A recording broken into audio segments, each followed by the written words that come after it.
Charlotte! Paimon never thought she'd see you two together. Nice to see you again, Traveler and Paimon. Oh, we're not interrupting anything, are we? Not at all. I wasn't in the middle of an interview or anything. I was just asking Miss Kuching about purchasing a kite. A kite? Are you buying some regional specialties to bring back to Fontaine? Well, yes. And... It seems you haven't heard yet. The theme of this year's Lantern Rite is kites. Oh, so that's why Paimon has seen so many floating in the sky. Liyue Harbor is always changing, so it is only fitting that Lantern Rite should change in turn. The Qixing believes it would benefit Liyue to build on our own cultural foundation by embracing the technologies of other nations. After all, it is said that the stones of another mountain may serve to better polish one's own jade. yeah, remember my business meeting with Tianquan Ningguang the last time I was in Liyue Harbor? That's what it was about. But all I really did was use my network to introduce Lady Ningguang to some interesting people. I'm not sure that quite counts as fostering cooperation. In the end, we decided to combine Liyue's traditional art of kite making with Fontaine's mechanical vertical lifting device. Mechanical lifting device? Sounds pretty impressive. But don't kites just use the wind to fly? Why would you need to add something mechanical? Well, you've actually just answered your own question, Paimon. How high and far a kite can fly depends as much on the weather conditions as on the skill of the person holding the string. But as soon as there's no wind, you can only flail about helplessly like a sweet flower medaka out of water. Experience doesn't matter at that point. Exactly. Liyue is now a nation ruled by humans, after all. It's about time we had the power to make a kite fly, don't you think? Plus, the easier we can make it to enjoy, the more people will want to participate. Right? I also thought it was a novel idea. Plus, it shouldn't cost much to do. With Miss Charlotte's help, everything has gone smoothly. Our new mechanical kites are already available to purchase from a stall in the harbor. We're having trouble keeping up with demand. We also gave quite a bit of thought to the price. We didn't want it to be too much more expensive than a traditional kite. Cool! Turns out you two and Ningguang like playing with toys just as much as Paimon! Toys? They're not exactly toys. You see, Miss Kuching, that does seem to be everyone's first reaction. Although kites are one of our most time-honored cultural relics, outside of their use in certain ceremonies, I suppose they're considered playthings more than anything now. But to me, there's so much more than that.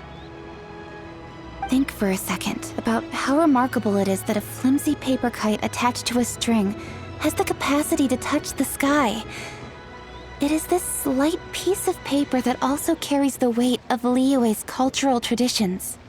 There's an old poem that goes, "O kite born of paper, flying true and sound, a lone traveler wanders, just waiting to be found."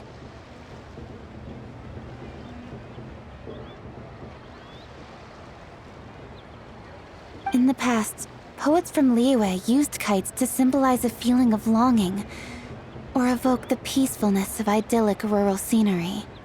If the people of today can derive enjoyment from this activity, they will not only be more likely to better appreciate the tradition, but also to pass it down to the people of tomorrow. That's the Kuching we know, always thinking 5 steps ahead of anyone else. Well said, Miss Kuching. I've learned quite a bit myself. As long as you're willing to listen, I'm happy to share. I also know quite a lot about the various folk traditions related to kites. For example, whenever a kite blew away, people would say it was the Adepti that summoned the wind to take it away as an offering. That way, you can turn an unfortunate event into an auspicious one. What about something more fun? Do you know anything like that? More fun? Let me think. Oh, I suppose we should first talk about how kites are made. It's another one of our precious forms of traditional craftsmanship. My grandfather told me that back when he was a boy, children learned the art of kite making step by step from their elders. First, you use the thin strips of bamboo to construct the frame. Then, you draw a design of your choice on a piece of paper, paste it onto the frame, and tie on the string. Then, you look towards the sky and release the kite to soar among the clouds. Some people write down certain names or desires on their kites, cut the string, and let them fly free. Others may place particular thoughts or meaning into the design itself. Are certain designs associated with certain meanings? I'm gonna jot all of this down. Well, for example, kites in the shape of a butterfly typically symbolize freedom, happiness, or the desire to break free. Fascinating. What else can you tell me? The scissored-tailed swallow is the most classic design. It symbolizes good fortune and joyful tidings. Different colors also have small variations in meaning. Are these commonly understood meanings and symbols in Liyue? Kind of like the language of flowers in Fontaine. I believe so. Most have probably heard something about it from their elders at some point. If you're interested, Miss Charlotte, I have several books on the topic that I could lend you. They could be a useful reference. That would be a huge help! Great! Looks like I've got the outline for quite the article on my hands. Perfect! We're gonna take a look around. Then I'll show Miss Charlotte to my home for a little while. I almost forgot. The Ministry of Civil Affairs is hosting a kite flying contest on the night of Lantern Rite. If you're interested, you're more than welcome to bring a kite and participate. The rules are simple. Whoever flies their kite the highest and furthest within the time limit will receive a special honor along with a secret prize. I've already prepared more than enough empty film for the event. I can see the spectacle already. Oh, Paimon was on board the moment you said secret prize. Then I'll look forward to seeing your performance. You bet! See you then!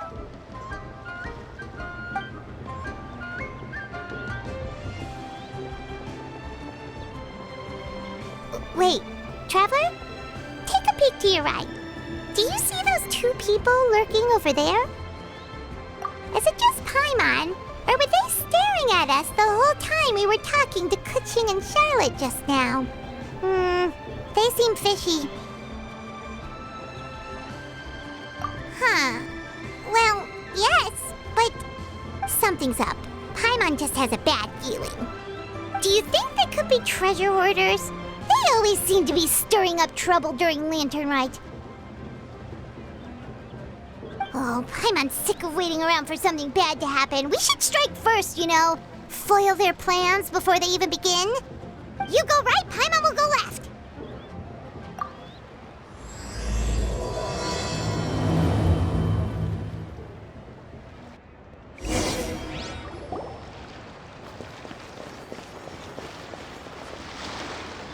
Oh. It is with such an air of urgency that you appear before us. Your comportment suggests you believe us to have committed some heinous crime. Perhaps you could enlighten us as to your intentions. Whoa, where did this fuddy-duddy come from? You should be the one doing the enlightening, buddy. Don't think we didn't notice you eavesdropping. One look and we could tell you were up to no good. Tell us everything, starting with your name. One bears no secrets before two such as yourselves. You stand in the presence of the mighty and illuminated Adeptus, Moon Carver. For the purpose of this foray into the mortal realm, however, you may address one as Hojong. You kidding? That deer's got his head stuck so far up in the clouds, there's no way he'd humble himself down here with the rest of us. You may want to hold your tongue, Paimon. Don't think that Paimon is gonna believe you just because you know her name. Let Paimon guess. You're supposed to be Mountain Shaper, right? Indeed. Mooncarver and myself have descended upon the mortal realm for a visit. The two of you may call me Jiahu. Huh. Looks like you did your research. But in our experience, the harder you try to lead us on, the more likely it is that we've got a big fish on our hands. We'll go straight to the Millilith and have you arrested for impersonating a death guy. Preposterous! Utterly preposterous! Right. Tell us something that only an Adeptus would know. And it better not be some common knowledge that any person on the street could tell you. During the last Lantern Rite, we gathered at Mount Hulao with Rex Lapis and made use of Cloud Retainer's supreme cuisine machine to prepare bamboo shoot soup. Perhaps you have some recollection? The flavor of that soup was more than enough to whet one's appetite. As such, Cloud Retainer assented to my use of the device beyond that singular occasion, providing other recipes to boot. Since then, one has dabbled in the pleasures of the culinary arts whenever time allows. Dabbled? Upon one's last sojourn to your mountain, did you not immediately attempt to hide the device behind a chunk of amber as soon as one's presence was known? Did one not speak up on your behalf but a moment ago?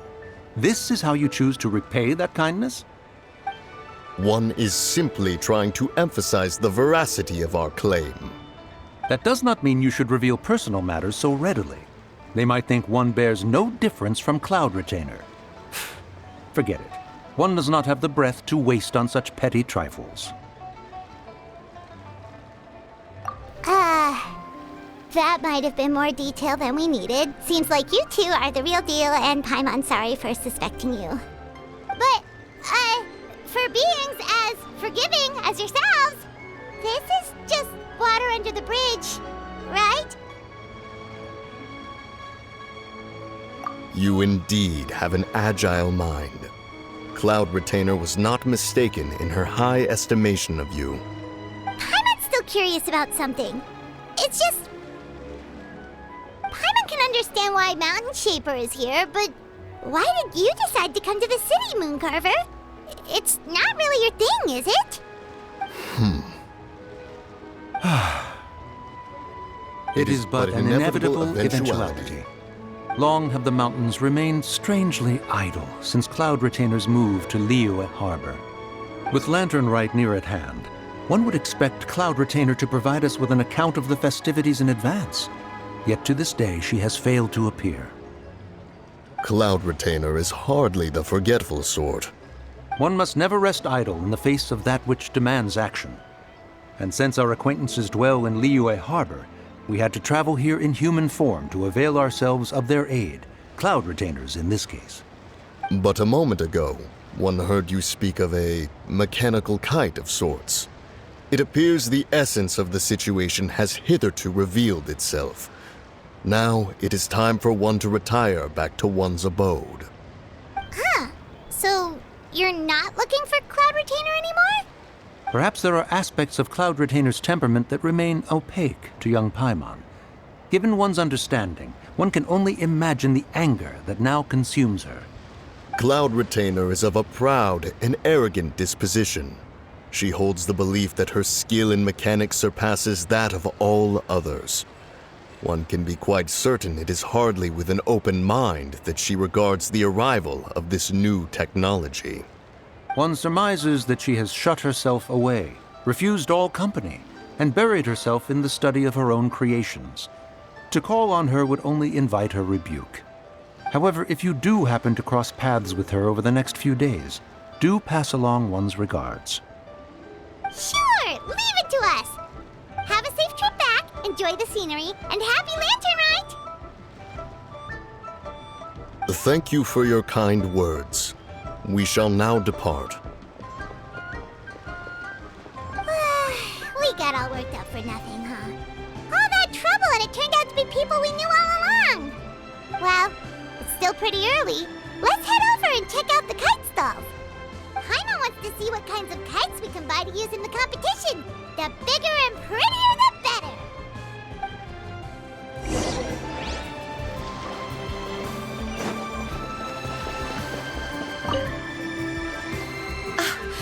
Welcome! Are the two of you looking to buy a kite? Would you like me to go over the different designs? Ooh! A scissor kill swallow! And a butterfly! And oh! This jade chamber design is our newest. It's been selling like crazy over the past 2 days. Does it also have a unique meaning? Of course. The jade chamber symbolizes wealth and abundance. The kite bearing its design is said to bring riches in the future to those who fly it. Oh, now that's Paimon's kind of kite! I apologize for the interruption, but are all your wares in order, Miss Genuine? Yes, they're just over there. The paper, bamboo, and dyes. All the necessary kite-making materials. Wonderful! I'll pack them up and get a guard to deliver the goods to Yilong Wharf for you. Yilong Wharf?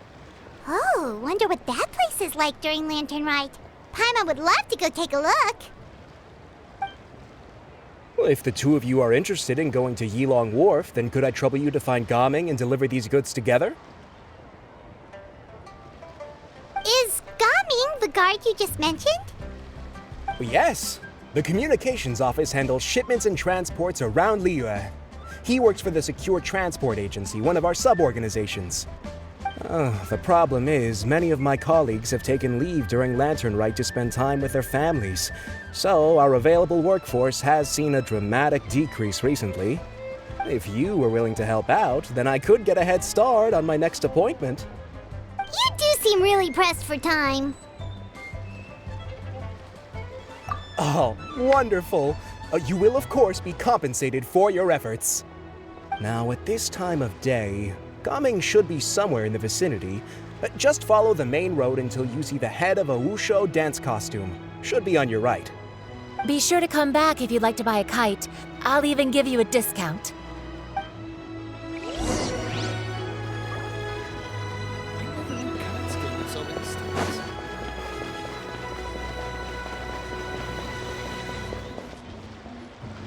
Wait, I thought we had an agreement. Loser buys dim sum tomorrow? Look at you. Scowl like that for much longer and your face might stay that way. Hey now, don't be upset. How about this? You extend the invitation and I'll pay. No way, Gaming. You're always the one picking up the tab. I'm not trying to be a sore loser. I just didn't expect you to come from behind to win like that. That was nothing. All in a day's work, friend. Perfect, Gaming is here. Sorry to interrupt, Gaming. We just spoke to a guy from the communications office who needs you to deliver some goods to Yilong Wharf. Oh, it must have been Longzhou. Looks like I've got work. Gotta go. Sure, go do your thing. Let's have a rematch when you get back. I won't let you win so easily next time. Alrighty, you can hand the goods over to me. Must have been heavy hauling them all this way. Let me take them off your hands. It wasn't that bad. It's just some kite-making materials. Plus, we didn't have to walk very far. Kite-making materials. I see. I'm glad it wasn't too much trouble, Paimon. Still, I owe you one. Ah, and you must be the traveler. It's nice to meet you. Thanks for your help. Huh? You know us? There probably aren't many in Liyue who don't. I've heard quite a bit about you two. You're quite well known around these parts. Oh, and please excuse Longzhou if he forgot to thank you. Take my thanks in his place. He's a good guy. He's just been super busy lately, running around from place to place. Don't be too hard on him, yeah? So, you here for Lantern Rite? Yep.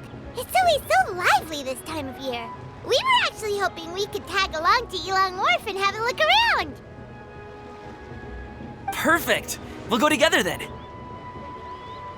I'm good with directions, so just follow me. Trust me, I know my way around. We can exchange stories, tell jokes, or just chat along the way. Oh, and there are a couple of good places to eat along our route. We can stop and grab a bite when it's time. The ingredients are fresh, the portions are generous, and the prices won't break the bank. You can order anything, and I promise, you won't be disappointed. Order anything? Hey,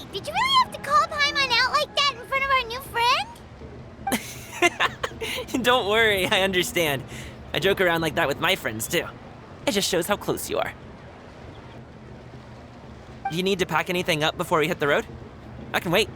Nope, our things are always packed and ready. We're pretty much travel experts at this point.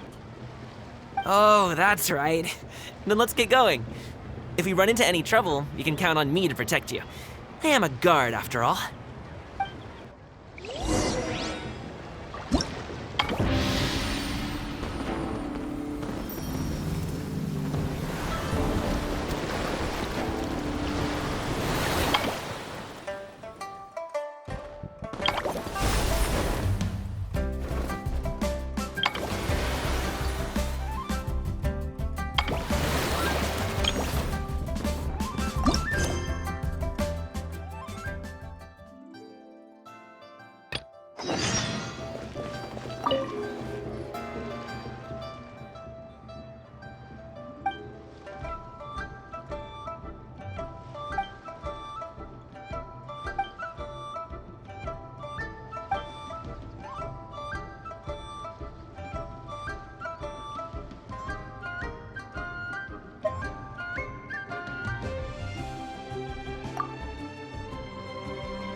far enough.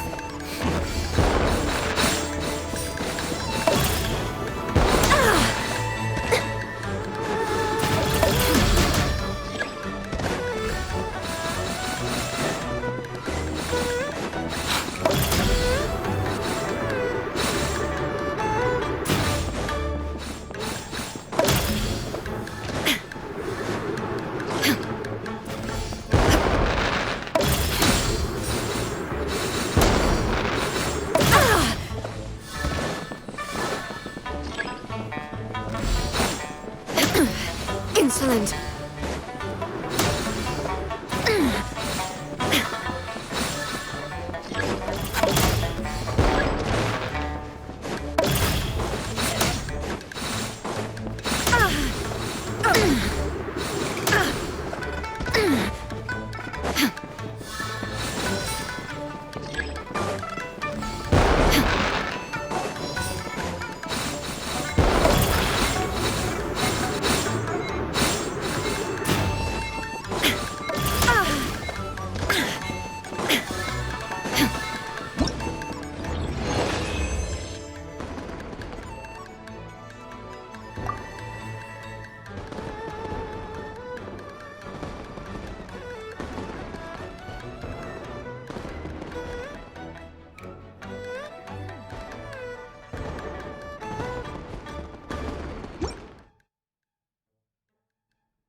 Inactivity serves no purpose whatsoever.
Absurd!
I've got a bunch of interesting gadgets, all from my time with the Crux.